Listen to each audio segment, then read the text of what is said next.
What's up everybody, Salama from MadeGains, and welcome to another science-based weight training video. So I have Matt with me, and we're going to go over the top 3 movements for targeting the posterior chain. So the first movement we're going to look at is the hip hinge, and this is where the majority of the movement is happening by breaking at the hips with a slight bend in the knees. There are many hip hinge variations, and that's why we're categorizing these into movement patterns instead of just exercises, because any one of these exercises will target your lower back, glutes, and hamstrings. The first comparison that we'll make is with the Romanian deadlift versus the conventional deadlift.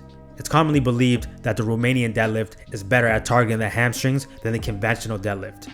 A 2018 paper by Lee and others made this comparison, and they actually found similar muscle activation in the biceps femoris, which is a muscle in the hamstrings, when comparing these two exercises.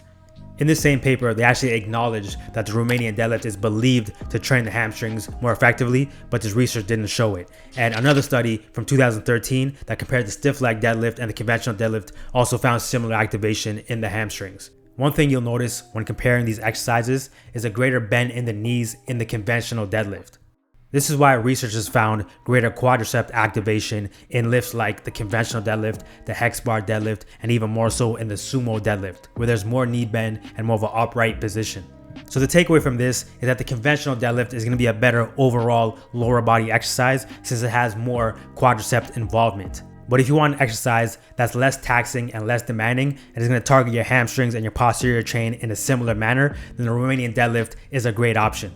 The next movement that we're going to look at is the hip thrust.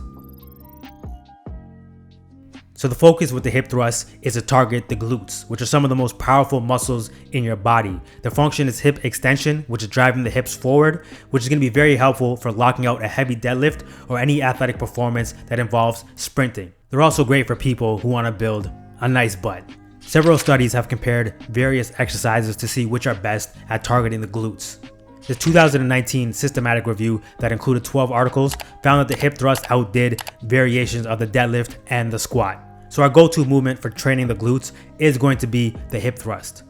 So one thing you want to keep in mind to make this most effective at hitting your glutes is foot placement. And putting your feet too far away are going to hit your hamstrings. Having your feet too close to your body is going to hit your quads. And what you want is your feet to be in line with your knees. This is going to be the best alignment for targeting your glutes. The last movement that we're going to get into is the leg curl. And this can be done with any exercise where you are breaking at the knee. I'm sure many of you are familiar with the standard leg curl exercises, but there's a couple more challenging ones that I'm going to show you in a minute. But first, let's talk about this concept of regional muscle activation in the hamstrings. This 2014 paper by Schoenfeld and others found that hamstring exercises that broke at the hips, like a Romanian deadlift, produced greater muscle activation in the upper region of the hamstring, while hamstring exercises that broke at the knees, like a lying or seated leg curl, produced greater muscle activation in the lower region of the hamstring. So the practical application is to incorporate both: a hamstring exercise that breaks at the hips and a hamstring exercise that breaks at the knees. Here are 2 hamstring exercises that I found extremely challenging, and I want you guys to give it a try and let me know what you think below. So this is a hamstring curl on a medicine ball in a hip bridge or hip raised position.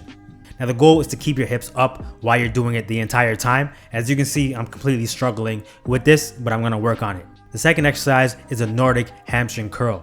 I'm sure many of you have heard about heavy negatives on the bench press or a bicep curl, but this is like doing heavy negatives for your hamstrings. This exercise is extremely challenging.